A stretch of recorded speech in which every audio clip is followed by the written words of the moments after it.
So the long-awaited update. We had our IVF consultation with CNY Fertility this past Monday. And I was kind of waiting around to get the price breakdown of what my specific regimen's going to be, for lack of better words. But this is what I've got so far, right?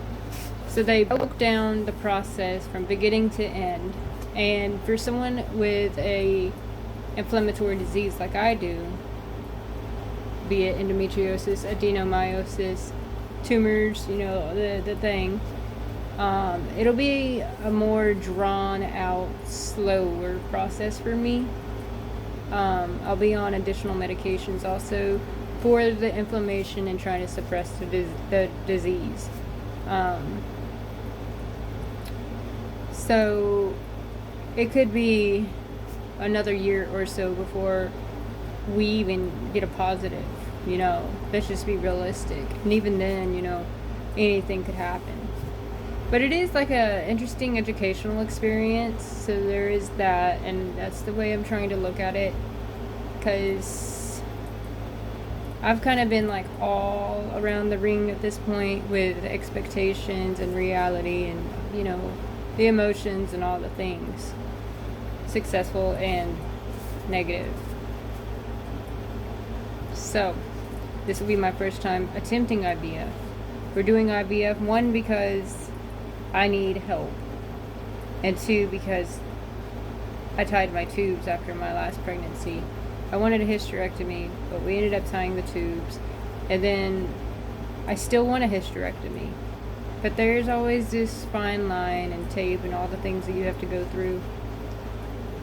And I was like, if I have to keep the uterus and keep going through this stuff, my singular regret was like giving up too soon.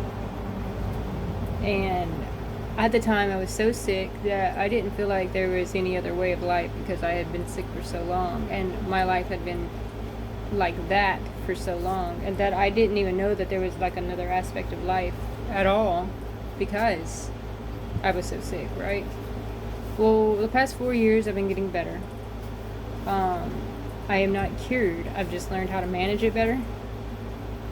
And in doing so, we kind of been playing with the idea of IVF. We talked about it off and on the past couple of years, but not really talked about it. Like, we were like in passing. And I decided it's something that I wanted to try, with the understanding that from my perspective it'll be like an educational thing that I can share with you guys, and should anything happen, it would be easier on me to look at it from that perspective and be realistic. I mean, I've already experienced the worst of the worst as far as I'm concerned, so I feel like looking at it from a educational perspective, if it does work, if it doesn't, it's a learning opportunity regardless, and it's something I can share. And for me, that is how I mentally prepare, and that's what I'm going to do. Anyway, so they broke down what it's going to be. For me, each process is going to be a couple months, because they're, again, battling inflammation. And then when it does come time to retrieve the eggs, I won't be doing a fresh transfer. It'll be a frozen transfer, which is going to be additional cost per egg. It's like, I don't even know. It's going to be more expensive, okay? And then, if you do any genetic testing on the embryos before they're implanted, transferred, I think that's the word, before they're transferred, that's like $500 an embryo. And it's something that we do have to talk about, but we're kind of just taking things step by step. Our next step is to retrieve the paperwork with the price breakdown, that we have an idea of what to expect, because the medications and stuff that I'll be on, and the freezing and all the things, that's just one aspect of it. The location we'll be going to will be, I think it's called Sarasota, Florida, just south of Tampa. The trip itself is going to be an expense, and then to learn I have to do it twice instead of all in 1 week, that's an additional thing. So I mean, it's going to be a long, drawn out little process. It'll take another month to 3 months even after they retrieve the eggs before they'll deem me even able or ready for a transfer, because like I said, we'll be dealing with the inflammation aspects and getting that under control and suppressing the disease. I realize that I have said that I have been on birth control and all the things since I was like 9 or 10, all the way up, and I had all these reactions to it. I realized that I'm like, don't do this, don't do that, whatever, because I've lived it. But for the sake of this IVF treatment, I am willing to do a couple of weeks of medication to help prep my body. Whatever. I'm willing to do what is necessary to get the inflammation under control for a successful transfer. That doesn't mean that I can't at the same time help my body along in a holistic manner with, the herbs or, whatever. So, I mean, it'll be an interesting experience for myself, and it's something that I can absolutely share. And as soon as I get the price breakdown and the rest of the paperwork, I will absolutely get on here and read it to you and share it with you. That way, if you or someone is in a similar situation, you have an idea of what to do. I absolutely need to go the IVF route. My tubes are tied. Actually, they're like gone. I have photos of them. There's photos on here somewhere if you go back through. I believe I've shared them. I know I have. I just don't know if they're still there because guidelines. But you can see what little bit I have left and how mangled and awful everything looks. So I,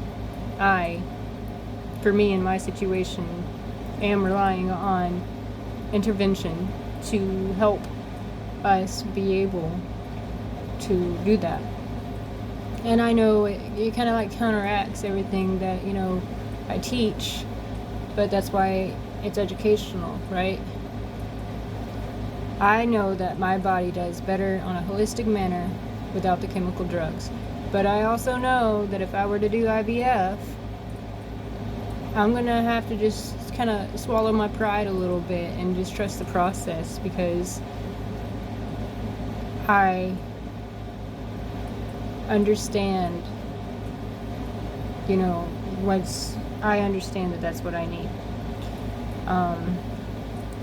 And then again, we can document the whole process, document what happens, how I feel, or, how I react to medications. We'll talk about the medications that they provide, why they provide it, supplements, all the things.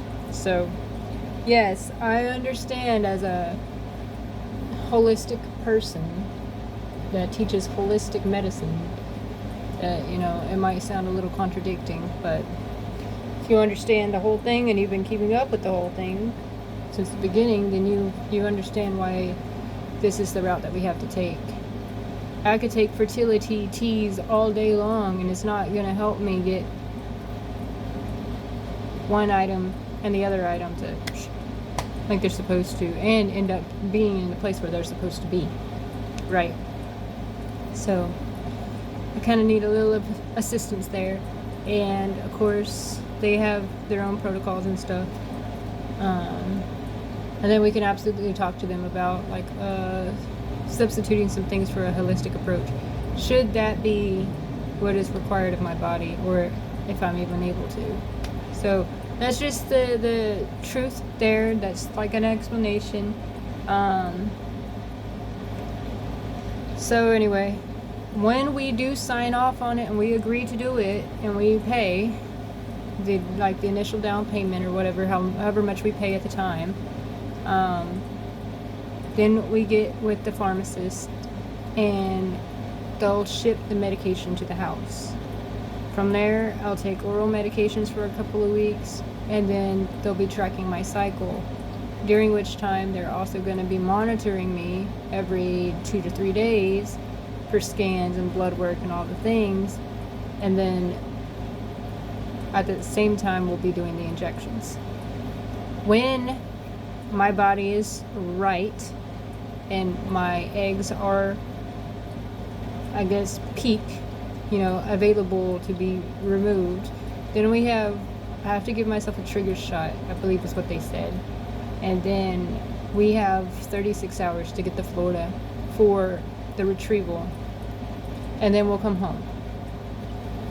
They do not want to transfer an embryo into a uterus that is prone to inflammation and being angry, because your chances of success go down dramatically.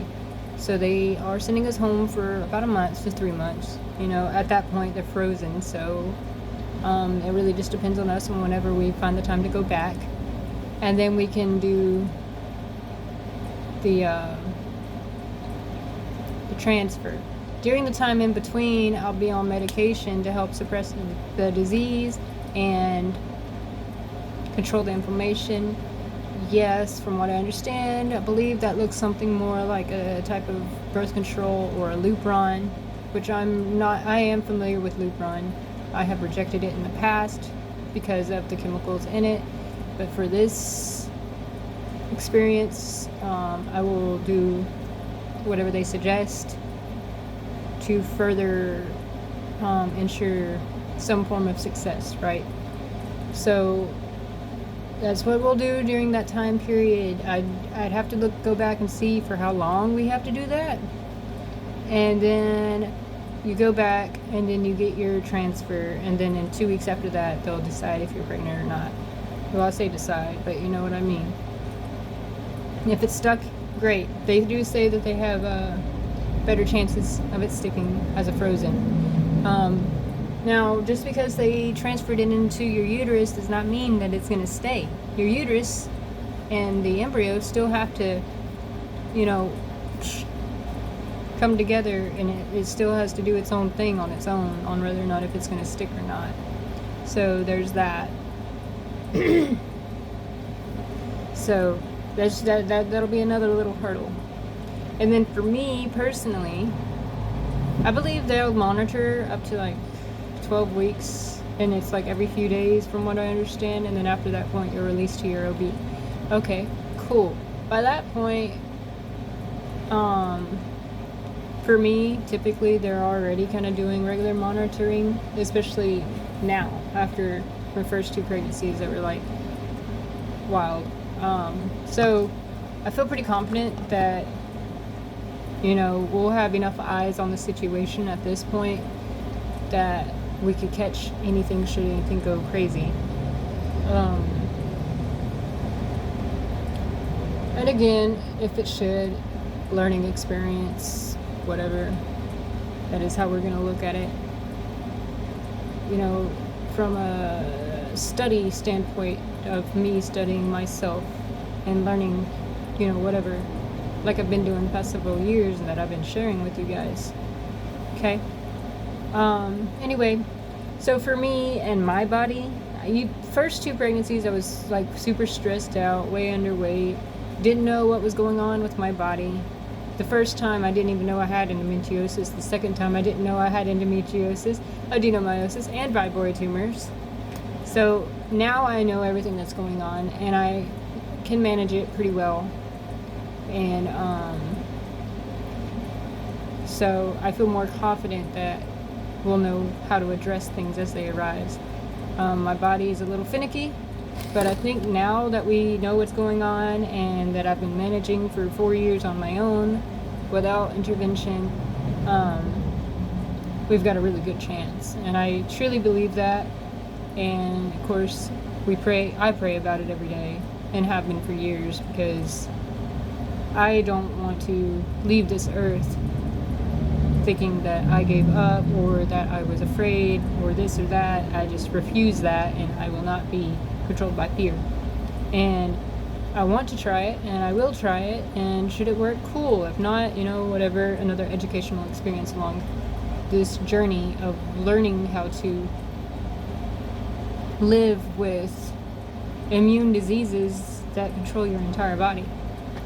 When I first wrote We Ender Warriors, that was in 2023, at that time there was not a whole lot of research on it, and it was, the definition of what it was incorrect. So over the past 4 years, the funding and the research and all the things that's gone into it has helped us realize that it's not a reproductive disease. It is a full-blown immune kind of disease that attacks your nervous system. That's just you can go look it up and do your own research. And, should everything go right, doesn't matter how it comes out, I will end up following up We Ender Warriors with a more updated information and research, as well as the update on my journey with all of this. So, over the past 4 years, and the additional diagnosis, and what I've learned that works for me, and all the things. So I've had several messages asking for the update from the consultation. I'm trying to think. I want to say it was just a step-by-step breakdown, and for my specific case, it's going to be a little drawn out because of the inflammation and stuff.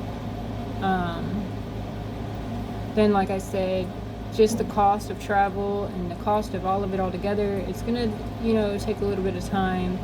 We can't just drop everything and go to Florida, just randomly.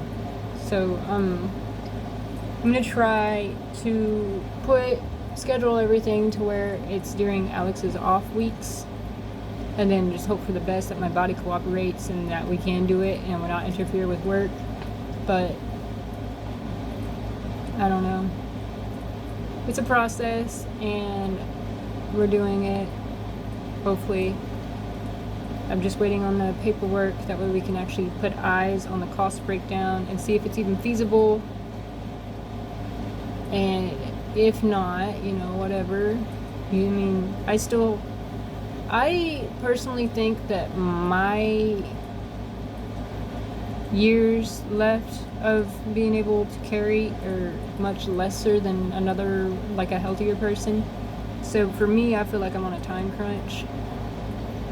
But if not, it's all cool. It's not a big deal. We have everything we have currently, and we're content. So it would be great to for everything to work out just right. I would love nothing more than that, but if it does not, then it's not a big deal, right? So there's that. And with that being said, over the next few months, depending on what's going on, I might start slowing down on the classes and all the things, because I will be focusing on trying to prep myself. If anything, we'll maybe do like online video recordings of classes and stuff, or whatever, lives, things like that.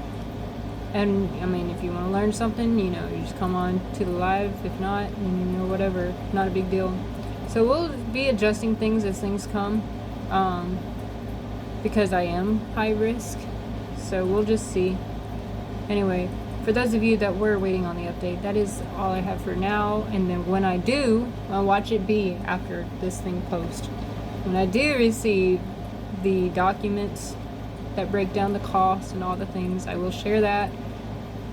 But anyway, that's what I have for now. So it's just going to be like a long, slow little process for us specifically, because of the way my body is. And then, of course, trying to just get everything all together properly, should everything go the way it's supposed to go. But, we all know how life is, and anyone who knows me knows how my body is. So everything is just unpredictable at all times, and we'll just have to see.